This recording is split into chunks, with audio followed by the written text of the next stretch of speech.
Eu me propus há alguns domingos estar falando sobre Ageu, e a primeira mensagem que eu falei foi sobre trabalho inútil. E eu enfatizei que tudo que o homem fazia na época em que o profeta estava dirigindo a sua mensagem, Deus mesmo estava dizendo que era inútil. Domingo passado eu falei a respeito de uma palavra que Deus disse ao povo: considerem o passado de vocês. É uma chamada de Deus para que o povo atentasse para a conduta anterior até aquele momento.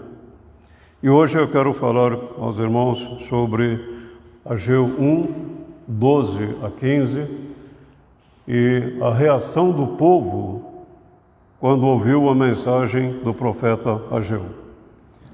Em Ageu 1, dos versos 12 a 15, nós lemos assim: Zorobabel, filho de Sealtiel, o sumo sacerdote, Josué, filho de Jeozadaque, e todo o restante do povo obedeceram à voz do Senhor, o seu Deus, por causa das palavras do profeta Ageu, a quem o Senhor, o seu Deus, enviara. E o povo temeu o Senhor. Então Ageu, o mensageiro do Senhor, trouxe esta mensagem do Senhor para o povo: Eu estou com vocês, declara o Senhor. Assim, o Senhor encorajou o governador de Judá, Zorobabel, filho de Sealtiel, o sumo sacerdote Josué, filho de Jeozadaque, e todo o restante do povo. E eles começaram a trabalhar no templo do Senhor dos exércitos, o seu Deus, no 24º dia do 6º mês do 2º ano do reinado de Dario. E o povo temeu ao Senhor.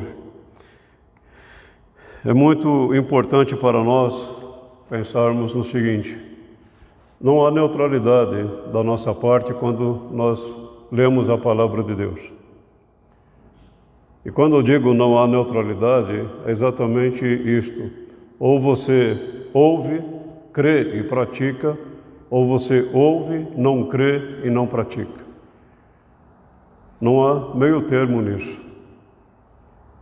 E por mais que você diga qualquer coisa que tente justificar ações, conduta, comportamento, é inútil diante de Deus. É claro que há situações específicas, e não são sobre essas que eu estou pensando, mas eu estou pensando naquelas que são do cotidiano. Deus sabe por que eu fiz, por que eu não fiz. E, amados, esse é o grande problema: Deus sabe. E diante do tribunal de Deus, nós não teremos como explicar justificativas nossas.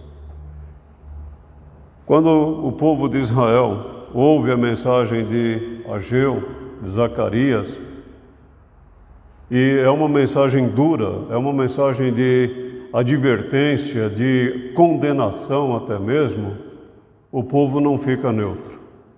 Eu acho interessante a reação do povo: temeu ao Senhor. Mas o grande ponto, e eu tenho enfatizado isso aos irmãos, é este: o que vem primeiro para você? O reino de Deus ou o seu reino? A glória de Deus ou a sua glória? Nós não caminhamos em meio termo. É impossível querer agradar a Deus e a nós. Servir a Deus e servir a nós mesmos. A nós mesmos. É impossível. Isso não quer dizer que Deus não nos dê oportunidades de trabalhar. Dá. Sem dúvida nenhuma, Ele nos dá. Mas lembre que tudo que o povo fazia, Deus deixa inútil. Todo o esforço de vocês é inútil, é em vão.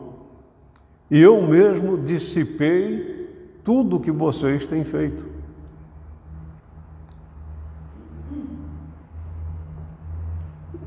Por isso, é importante para nós pensarmos o seguinte: considere o seu passado.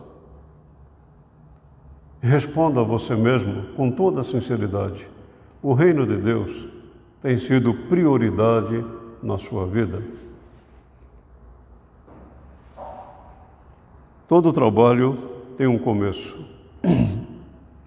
Vocês têm plantado muito e colhido pouco. Vocês comem, mas não se fartam. Bebem, mas não se satisfazem. Vestem-se, mas não se aquecem. Aquele que recebe salário, recebe-o para colocá-lo numa bolsa furada. Vocês esperavam muito, mas eis que veio pouco. E o que vocês trouxeram para casa, eu dissipei com um sopro.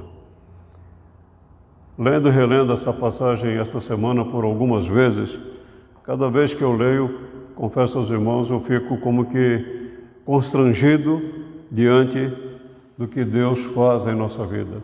Todo o esforço do ser humano pode ser, de uma certa forma, ou pode ser como que desfeito pelo Senhor.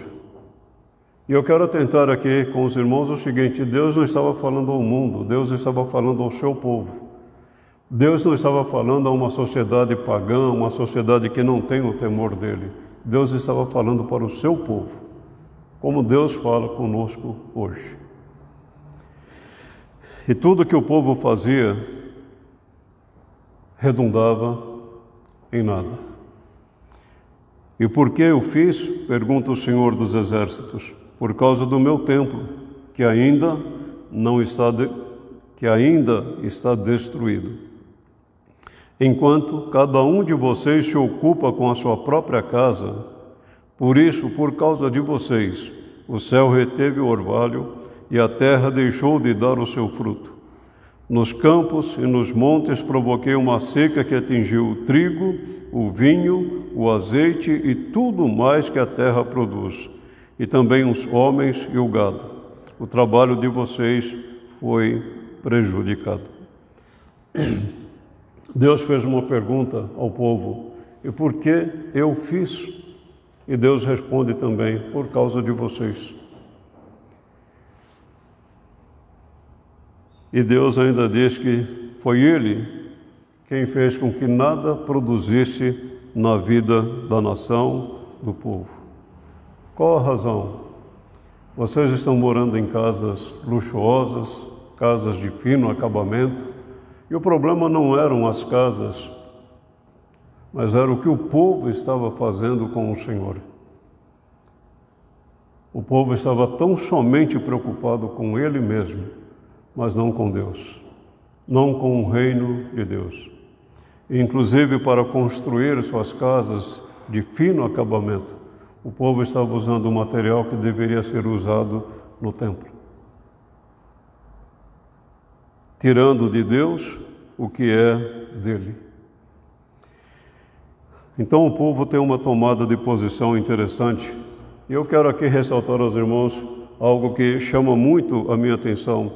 No verso 12 nós lemos: Zorobabel, filho de Sealtiel, o sumo sacerdote Josué, filho de Jeozadaque, e todo o povo, e todo o restante do povo obedeceram à voz do Senhor, o seu Deus, por meio do profeta Ageu, a quem o Senhor enviara. Essa tomada de posição, ela não começa primeiramente com o povo, ela começa com a liderança.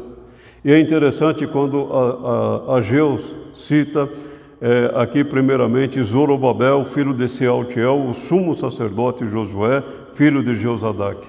Zorobabel era o governador. Portanto, ele está envolvendo a classe política aqui. Mas ele também fala de Josué, o sumo sacerdote, a classe religiosa. Depois o povo.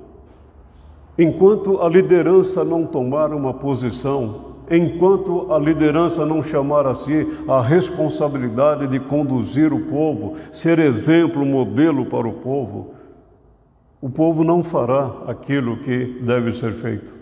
Não é porque o povo não tenha capacidade, não tenha a hombridade de fazer, não é isto. É porque o exemplo que deve ser dado deve vir primeiramente da liderança da igreja.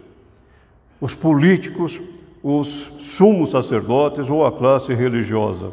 E isto mostra para nós que todos nós devemos estar envolvidos no reino de Deus. E o restante do povo, e todo o restante do povo obedeceram à voz do Senhor, o seu Deus, por causa das palavras do profeta Ageu, a quem o Senhor Deus enviara. Há aqui uma coisa que eu acho muito importante. Não é trabalho de um ou de outro, é trabalho de um grupo, é trabalho de um todo. Todos devem estar envolvidos, começando pelas lideranças que Deus levanta. É claro que no percurso pode haver pessoas mal intencionadas, como aconteceu aqui, quando os inimigos de Judá e de Benjamim souberam que os exilados estavam reconstruindo o templo do Senhor, o Deus de Israel, foram falar com Zorobabel e com os chefes das famílias. Vamos ajudá-los nessa obra, porque, como vocês, nós buscamos o Deus de vocês e temos sacrificado a Ele desde a época de Esar-Adom, rei da Síria, que nos trouxe para cá. É muito interessante aqui essas palavras dos inimigos, Sambalate, Gesem, Tobias, que vieram um pouco depois, talvez, ou na mesma época aqui, mas de inimigos que se levantam, mas não com o propósito de ajudar o povo, e sim de obstruir a obra. E é interessante que eles parecem se identificar com o povo. Olha, nós temos adorado ao Deus de vocês também, nós também temos servido ao Deus de vocês também. É algo muito interessante porque eles estão dizendo, nós temos os nossos deuses, mas nós não fazemos questão de nos ajuntar com vocês e adorar o Deus de vocês. Muitas vezes nós achamos que pessoas que não temem a Deus têm os mesmos propósitos que o povo de Deus. Não tem. Eles querem obstruir, eles querem danificar, eles querem prejudicar o andamento do reino de Deus, o crescimento do reino de Deus. Isso não é novidade, já na época de Ageu acontecia isso, mas antes também havia isto. O profeta Jeremias, ele trabalha com um grupo que se levanta contra ele, falsos profetas até mesmo, que se levantaram contra ele, e ele permaneceu fiel ao Senhor Deus. Quando eles dizem assim, nós buscamos o Deus de vocês e temos sacrificado a Ele desde os dias da época de Esar-Adom, eles estão dizendo, olha o nosso passado aqui, considerem também o nosso passado e vejam, nós também temos feito a mesma coisa que vocês.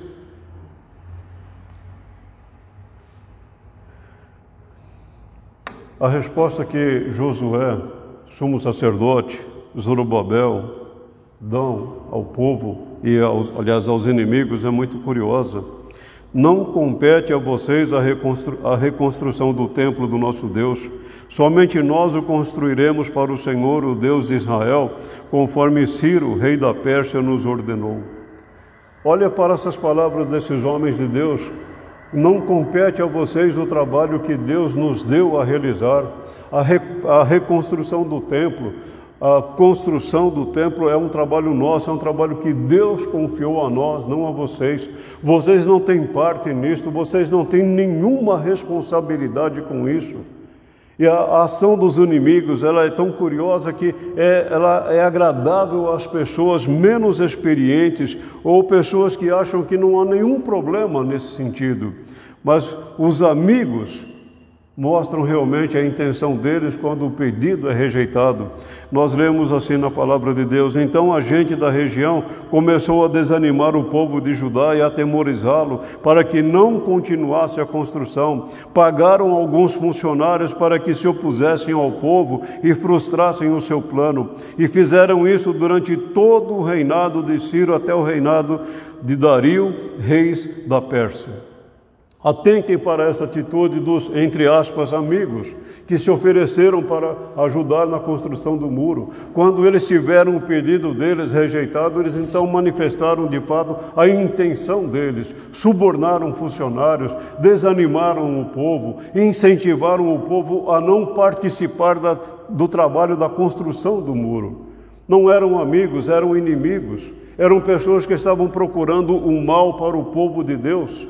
E hoje também não é diferente, hoje também nós não temos mudanças nesse sentido. Quantas pessoas há que dizem que são evangélicas, que são cristãs, mas que estão muito longe da palavra de Deus, estão muito distantes da palavra do Senhor Deus.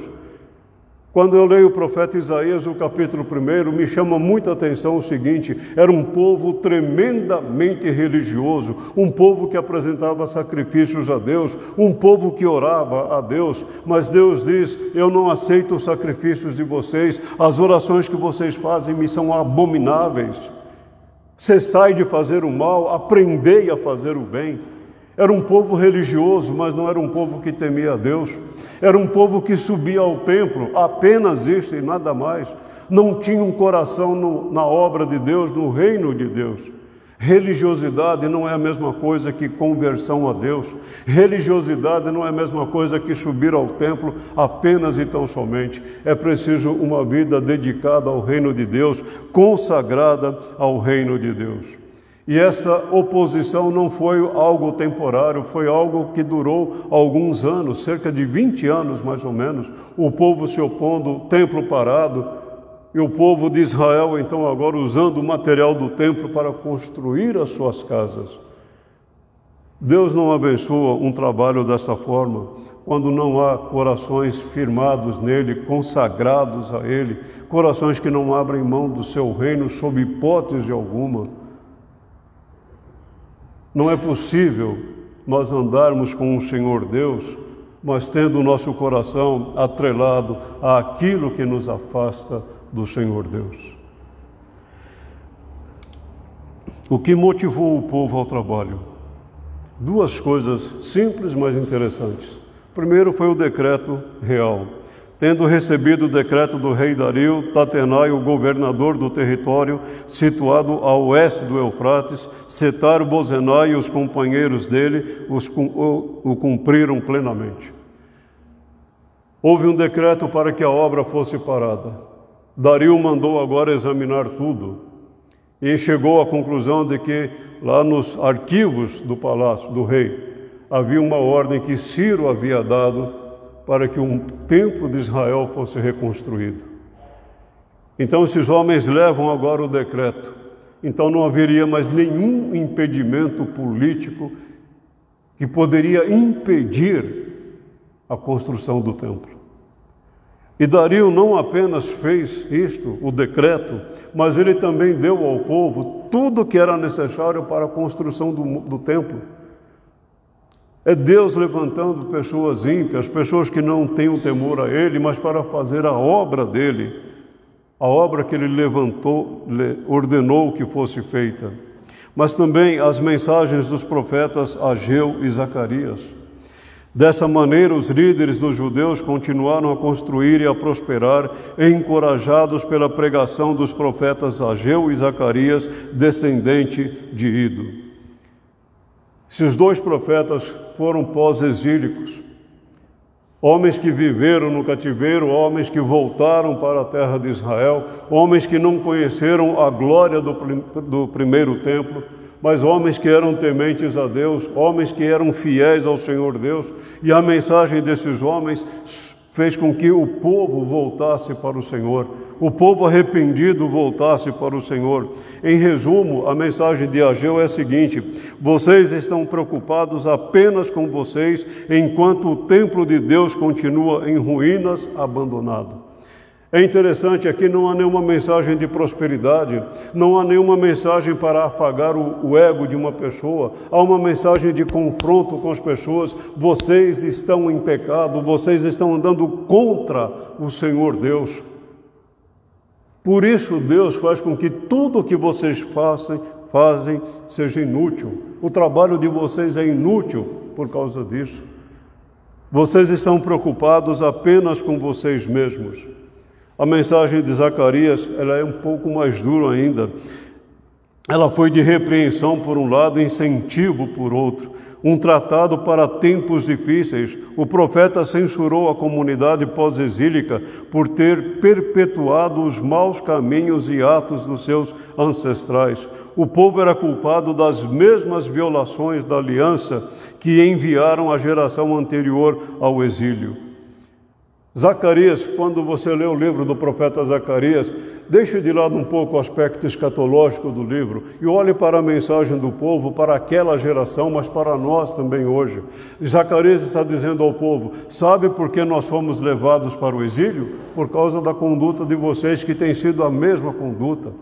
Sabe por que nós vivemos fora da nossa terra? Porque nossos atos, nossa vida, ela não condiz com os ensinamentos da palavra de Deus. É por isso que nós precisamos de nos arrependermos dos nossos pecados e nos voltarmos para o Senhor Deus. É por isso que nós precisamos nos arrepender da nossa conduta e nos voltar para o Senhor Deus. Não é um arrependimento para a salvação, isso já aconteceu na nossa vida, mas é um arrependimento dos pecados que cometemos, que desagradam a Deus, abandonar esses pecados e nos voltar para servir de fato ao Senhor Deus. Eu imagino o profeta Zacarias falando estas mensagens ao povo, e eu fico me imaginando algo mais ou menos assim: olha onde nós estamos, olha onde nós chegamos. Mas por quê? Por causa da nossa conduta. Ela não tem sido diferente da conduta dos nossos ancestrais, daquele povo que foi levado para o exílio. As mensagens dos profetas, embora duras, ela teve uma repercussão extraordinária e maravilhosa. Qual foi a reação do povo? E o povo temeu ao Senhor. Eu quero fazer um paralelo aqui e dizer o seguinte: é muito comum, hoje nós vemos pessoas que têm muito mais medo do Covid-19 do que temor a Deus. Por que isto? Em momento algum estão dizendo aos irmãos: vamos abusar, e os irmãos estão todos usando máscara. Eu sei que os irmãos tomam todo o cuidado, toda a precaução, mas há pessoas que têm medo de qualquer coisa. Pessoas que estão traumatizadas hoje. O ano passado, no final do ano passado, eu li um documento de uma psicóloga, que ela disse o seguinte: o grande problema do Covid não é agora, vai ser depois. Ele vai trazer nas pessoas sensações de medo, insegurança, ansiedade e até mesmo depressão. E é interessante ver coisas assim acontecendo. Os profetas Ageu e Zacarias, quando pregam, a reação do povo é outra: temer a Deus. O que é temer a Deus? O temor do Senhor é o princípio da sabedoria. Todos os que cumprem os seus preceitos revelam bom senso. Temor é reverência amorosa por Deus, que inclui a submissão ao seu senhorio e aos mandamentos da sua palavra. Uma pessoa muito próxima de mim, que não era convertida a Deus, não tinha um temor a Deus, referia-se a Deus dizendo: aquele chapa lá de cima, lá, ele vai quebrar meu galho. Literalmente me dizia assim. Uma pessoa muito próxima de mim. E eu falava muitas vezes para essa pessoa: você não conhece nada a respeito de Deus. Era uma pessoa que foi criada junto comigo numa escola dominical, ouviu as mesmas lições que eu ouvi. Não há temor a Deus. As pessoas hoje fazem coisas dessa natureza. Chamam Deus de vários nomes, mas não temem a Deus. Não reverenciam um nome de Deus. E é interessante que no meio evangélico também há muito disso. Temor a Deus é o princípio da sabedoria. É por onde nós começamos a conhecer realmente a Deus. Eu acho muito interessante essas palavras de Davi no Salmo 11, verso 10, porque ele está dizendo um princípio de vida. O temor ao Senhor é o princípio da sabedoria. Quanto mais nós conhecemos a Deus, mais nós vamos reverenciá-lo. Quanto mais nós conhecemos o Senhor Deus, mais nós vamos ter um coração quebrantado diante dele. Quanto mais nós conhecemos a Deus, mais nós vamos conhecer a nós mesmos. O povo, ao ouvir essa mensagem do profeta Ageu, Zacarias, arrependeu-se da conduta que estava fazendo, arrependeu-se dos pecados que estava praticando e, humilde, voltou ao Senhor Deus. O temor de Deus, na prática, manifesta bom senso. Todos os que o cumprem, todos os que cumprem os seus preceitos revelam bom senso. Estou lendo um livro de Kevin DeYoung, Os 10 Mandamentos. Está esgotado o livro, mas senão eu indicaria aos irmãos para lerem esse livro. É um livro prático. Ele não trabalha com terminologia teológica, exegética, nada. É um livro prático. Como que você aplica os 10 mandamentos na sua vida hoje? Como que você exercita-se nos 10 mandamentos? Porque eles são para nós hoje. Não foi apenas para aquela geração de Israel, não. É para nós hoje, para você hoje. E um grande problema é exatamente este. Será que nós conhecemos de fato os 10 mandamentos? Será que nós nos lembramos desses mandamentos de Deus a nós? Quanto mais nós conhecemos a Deus, mais nós reverenciamos ao Senhor Deus. A evidência de que nós tememos a Deus resulta em obediência à palavra do Senhor Deus. Obediência é algo muito difícil para nós. Permita-me um exemplo familiar. O Gustavo, um dos meus netos, ele está pondo os pais à prova. É aquela fase que ele quer contestar. E o Paulo, o Ataís, fala para ele, não faça isso. Ele vai lá e pega para fazer. E ele fica olhando, esperando. Ele está testando os pais. Depois ele recua, porque vê que o pai e a mãe estão firmes no que estão fazendo. Algum tempo atrás, a Giovana disse que havia machucado um pé e ela, toda eufórica, colocou uma bota e foi. E, num sábado tiveram um evento lá numa família da igreja, estavam lá numa festinha de aniversário e ela com uma vontade muito grande de sair e brincar com as crianças. O Paulo falou, não, você não pode brincar, você falou que machucou a perna, precisou colocar uma bota, inclusive, você vai ficar sentada aí quietinha, você não vai levantar daí. As lágrimas corriam do olho dela. Mas ela estava também testando. Qual o problema de eu brincar? Estou com bota. Obediência é algo difícil. Mas eu citei 2 exemplos de crianças. Mas nós somos adultos e nós sabemos. Você obedece a Deus em tudo? Tudo que Deus diz para você fazer, você faz.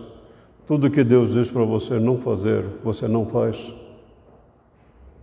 Normalmente nós associamos problema de obediência a crianças, mas nós adultos temos problemas em obedecer à palavra de Deus.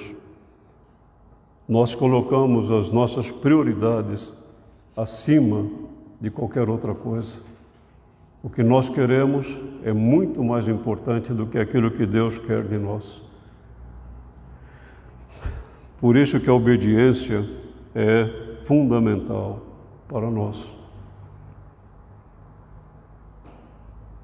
Quando nós aprendemos a obedecer a Deus, Deus abre caminhos maravilhosos para nós. Mas quando nós obedecemos a Deus. E é interessante, Jesus nunca foi um filho desobediente aos seus pais. Ele era obediente aos seus pais. Mas ele era obediente a Deus. Mas o autor aos Hebreus diz que Jesus aprendeu a obediência. Não é que ele fosse rebelde, não. Mas a luta do Senhor Jesus, ela era diferente da nossa. Ele não era pecador, portanto não conhecia o pecado. E quando você pensa que Jesus aprendeu a obediência, então você lembra lá no Getsêmani: Pai, se for possível, passa de mim este cálice, todavia não seja feita a minha vontade, mas a tua vontade. Jesus obedeceu a Deus até a morte, e morte de cruz. Você obedece a Deus? Isso é com você. Você e Deus. E antes de você apresentar qualquer explicativa, tentando justificar alguma coisa, pergunte a você mesmo: será que Deus realmente aceita a minha explicação?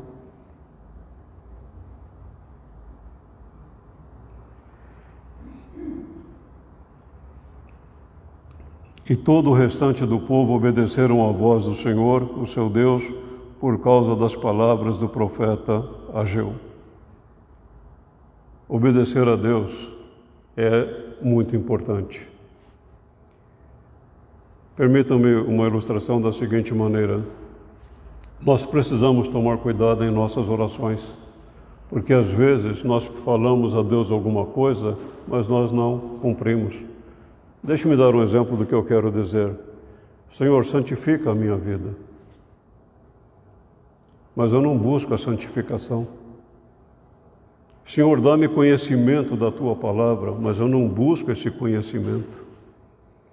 Senhor, dá-me uma vida de dedicação, de consagração ao Senhor, mas eu não busco essa vida de dedicação, de consagração ao Senhor. Mas são coisas que pedimos a Deus.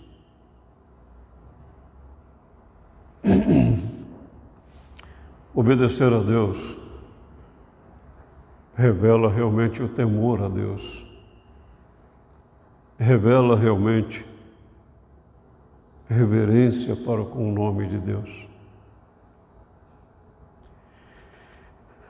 Apatia diante das palavras de Deus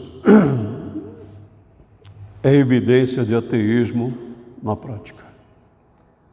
Acho interessante essa frase de um escritor: a apatia diante das palavras de Deus é evidência de ateísmo na prática.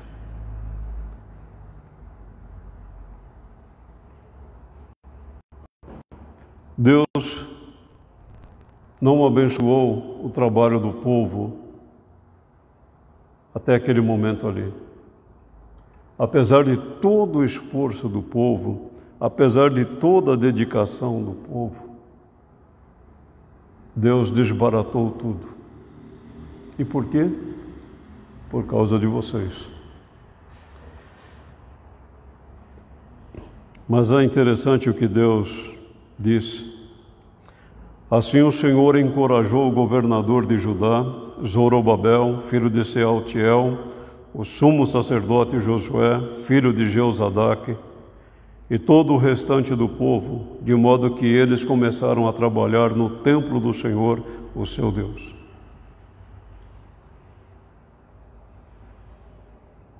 O povo agora esqueceu dele um pouco, no sentido de que não primeiro nós, primeiro Deus. Não primeiro o nosso bem-estar, primeiro a glória de Deus. E Deus abençoou aquele povo. O profeta Amós, conforme nós lemos na leitura responsiva, bem antes do profeta Ageu e Zacarias, ele fez essa promessa: trarei de volta a Israel, o meu povo exilado, e eles reconstruirão as cidades em ruínas e nelas viverão, plantarão vinhas e beberão do seu vinho, cultivarão pomares e comerão do seu fruto. Plantarei Israel em sua própria terra, para nunca mais ser desarraigada da terra que lhe dei, diz o Senhor, o seu Deus. Palavras do profeta Amós, que agora começam a ser cumpridas na história do povo de Israel, nos dias do profeta Ageu. Deus mudou a sorte do povo. Mas lembrem, vamos nos lembrar, amados, começou com Zorobabel, o governador, com Josué, o sumo sacerdote, e depois o povo. Primeiro a liderança é chamada a dar o exemplo, depois ela influencia o povo. Primeiro, a liderança é chamada à sua responsabilidade, para depois trabalhar com o povo. E isto é muito desafiador para todos nós.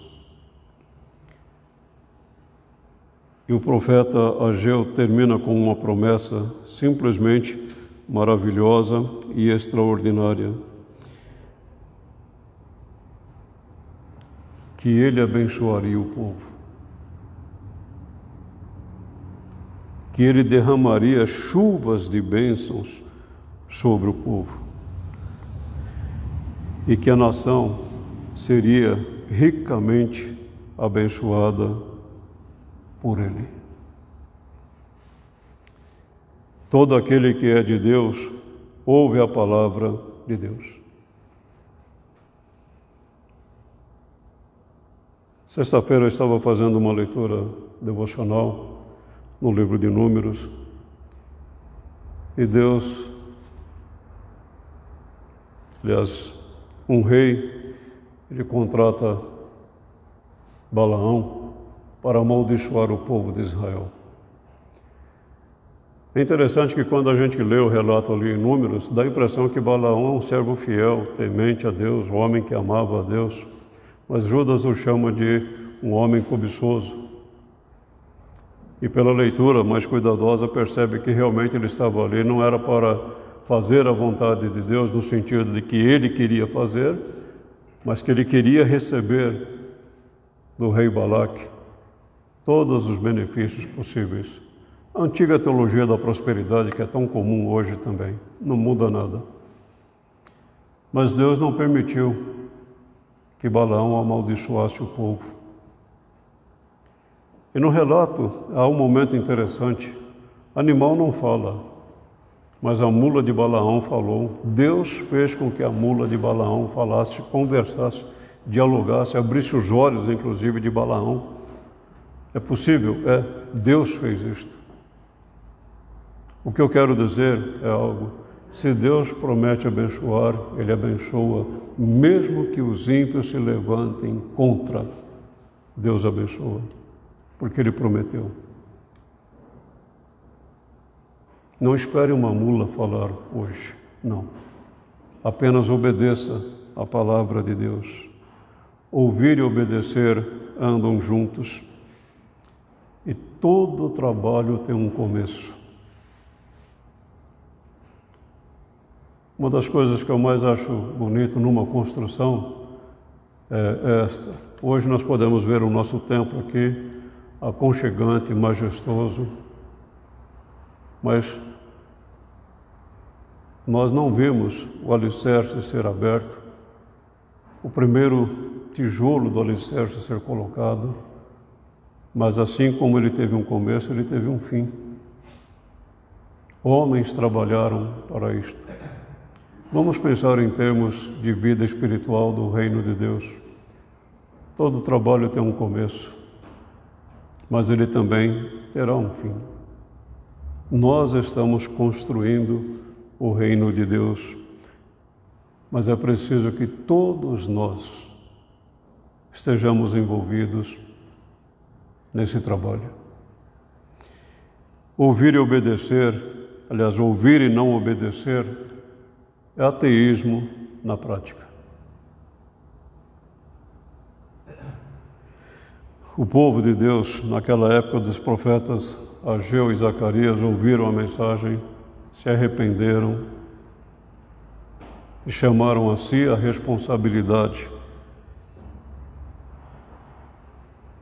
de trabalhar na construção do segundo templo, que teve início no dia 21 de setembro do segundo ano do reinado de Dario.